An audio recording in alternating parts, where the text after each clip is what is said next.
আমি একটা জিনিস নিয়ে খেয়াল করলাম, আমার সবুজ লাগবে মেসাবে এত বড় একটা প্রতিযোগিতা অংশগ্রহণ করিয়া আমরা এলাকার সুনাম বাড়াইছি, সম্মান বাড়াইছি, তাহলে সংবর্ধনা দিতে আর মেসাব এখানে বোঝা গেছে যে মেসাব হলো শুধু মেসাব হলো সদর বোঝা। আর আমরা যেগুলো বাকি আম মানুষ আছি আমরা এটার প্রতি কোনো একটা খেয়াল নাই। আজকে তো আমার লাগে এটা প্রত্যেক বাড়িতে অনেক বাইর আছে, অনেক মানুষ আছে যেগুলো বাড়ি পাওয়া, কিন্তু এখানে তো বাড়ির ছাত্ররা উপস্থিতি আর সীমিত কিছু মানুষের উপস্থিত।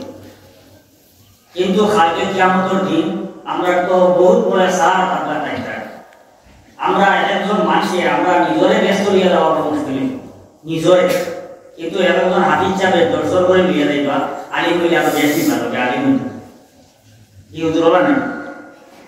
আজকে টানটানোর যে অনুষ্ঠান আমরা নিমেষের থেকে বেশি টানটানের যে ঘটনা আছে সংগঠনের হিসাব আছি, আমরা প্রত্যেক সংগঠনটা বড় থাকতে আছি। এই আয়োজনটা মেসা বলে ঘটনা আছে, আয়োজনটা হইতে আছে আমরা প্রত্যেক, কিন্তু তারপরে মেসা বলে আয়োজন করছে, এর ফলে আমরা উপস্থিতিটা একদম কম। আমরা যুবক বাহিনীতে যদি যাও গানের দুনিয়ায় ডিস্ট্রিক্টের মানে চ্যাম্পিয়ন হয়ে যায়, তারাও সবাইকে দেওয়া লাগে আমরা রুটু দিলে মোবাইল হাতে আসার সময় SMS হতে থাকি, বুট দিতে থাকি, কিন্তু আমরা এতজন জনের গৌরব বিদেশ গিয়া দেশের সম্মানে আজকে কারিশামূলক একটু আগে একটু আলোচনা হয়েছে, তাই বলছে নিগানোর মানুষের দিকে গেছে তাহলে যে ভারতের মুসলিম মানুষ কেমন আছে, ভারত সম্পর্কে তারা টুকেলি জানে না যে দিঘার মুসলিম মানুষ কেমন আসুন, কিরকম চলো এরা কিরকম এর জানতে চাই। কিন্তু এরা তো কল্পনা করতে পারছে না যে ভারতের মুসলমানের মধ্যে এত ট্যালেন্টেড মুসলমান আছেন, এত বড় বড় আলিশা বড় আছেন, এত সুন্দর করে কোরআন তিলাওয়াত করতে বলা আছে। এটা তো এটা নিয়ে বুঝাইছিল যে ও আমরা খারিশা তাহলে সম্মানটা দেওয়া আছে না, আরো বড় আকারে কাম আছে না, আরো বড় সড়ো বৈধ আছে, এই এতজন দর্শনের উপস্থিতি থাকতে আছে, কিন্তু উপস্থিতি নাই। আমরা চিন্তার মাধ্যমে আসলে আমরা আলিমগড়ের যাতে বেশি বেশি করে সম্মান করি। আর ইয়ানো হাদিজা বড় আসলে হাদিজা বড় তো আপনারা মেহনত করেন, এটা আমরা বহুত বড় সম্পদ, বহুত বড় সম্পদ। একজন হাদিজা বড় ব্যাপারে এটা তো আরাম মেশা বলে বাতো হয়।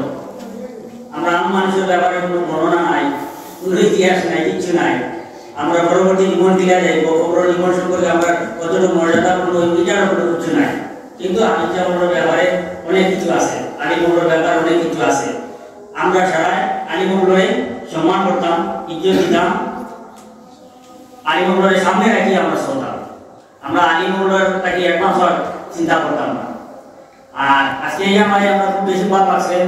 আর আমরা এই ধরনের মহফিল গিয়ে কিছু বইতাম, এই অভিজ্ঞতা আমরা নাই। এই ধরনের মহফিল আমরা শুনতাম আর গাইড বান্ধে বাড়ি দিতাম, এরপরে আস্তে আস্তে আমল করতাম। ওই ধরনের মনোভাব নিয়ে আমরা মানুষটা মহফিল হয়। তবে আমার প্রত্যেকে একটা অভ্যাস আছে মহফিলে দেওয়া, যত দূরে ওয়াজ মহফিল হোক আমি আটকে দিতাম, যত দূরে মিলাদ মহফিল হোক আমি আটকে দিতাম।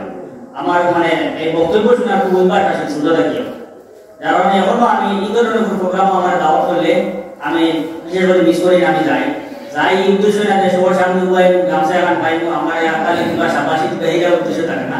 আমি প্রায় টাকা কেউ সেই গুণাবাদ বই থাকতাম, বই নিতে কিছু শুনতাম, কারণ এই ধরনের মহফিলে বড় বড় আলিমহলের দাওয়াত দিয়ে আনা। আর আলিমহল থেকে সহিশুদ্ধ জ্ঞানী মানুষ কিন্তু নাই, আর আলিমহল থেকে বলা কোনো বক্তাও নাই। আপনারা দেখবা যত বক্তা থাকুক যত জ্ঞানী মানুষ থাকুক সবর জ্ঞান কিন্তু কেউ আলিমহল মিশে থাকে। আমরা যে কোনো সময় দেখবা সব ক্ষেত্রে আলিমহলে উঠতে থাকবে, কিন্তু সাধারণত আমরা যেটা করি এন্টারনে আমরা বলি কি টেলেছে অফিসে রাখা আমরা যেগুলো আসি, কিন্তু আসলে মানে মৃত্যুর সঙ্গে সঙ্গে দেখা যায় না মৃত্যু পাই গেছে। আপনারা নিশ্চয় জানেন আমরা পাঠিয়ে আমির মাদ্রাসা আমরা আব্দুল্লাহ ইচ্ছা করি এখন আসলে মারা গেছে। তাই মারা যাওয়ার পরে তার বাড়ি তার লাঠি দিয়ে দিয়েছিল এলাকার মাসে ওখানে দাপন করছিল কিতাবাই বছর তার লোক এত আন্তরিক পাইছে। এর আগে আমি তাই একটা বছর এগুলো সরকার ডাকি দিয়ে দিকে আগে আগে বাড়ি দিয়ে দেওয়া যেতে এগুলো লাগে বুঝাও গেছে না যে এটা তো সম্মান।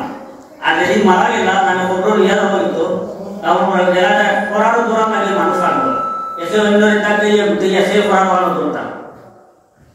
আল্লাহ মর্যাদা দিয়েছেন মানুষের অন্তরে এই সম্মানটা মানুষের অন্তরে থাকে, এটা কেউ বলে দেয় না।